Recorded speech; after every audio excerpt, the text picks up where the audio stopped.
అందరికీ నమస్కారం. Welcome back to my channel. ఈరోజు వీడియోలో 2024లో శ్రీమద్ విరాట్ పోతులూరి వీరబ్రహ్మేంద్ర స్వాముల వారి ఆరాధన తేదీ ఎప్పుడు వచ్చింది, అలాగే ఆరాధన అంటే ఏంటి అనే విషయాలను ఈ వీడియోలో మీతో షేర్ చేసుకోబోతున్నాను.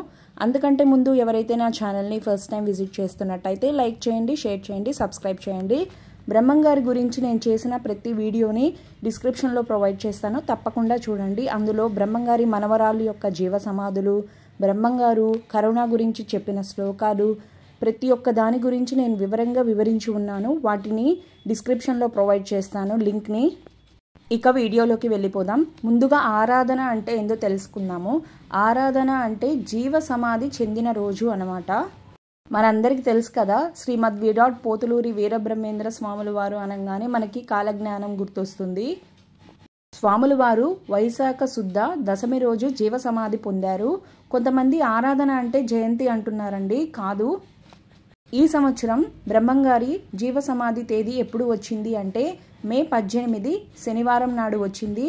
ఈ విషయాన్ని అందరికీ షేర్ చేయండి, బ్రహ్మంగారి గురించి తెలియచేయండి. ఈ వీడియో నచ్చిందా? నచ్చితే లైక్ చేయండి, షేర్ చేయండి, సబ్స్క్రైబ్ చేయండి. అలాగే బ్రహ్మంగారితో మీకు ఏమైనా అనుభవం ఉంటే కామెంట్ చేసేయండి. Thanks for watching.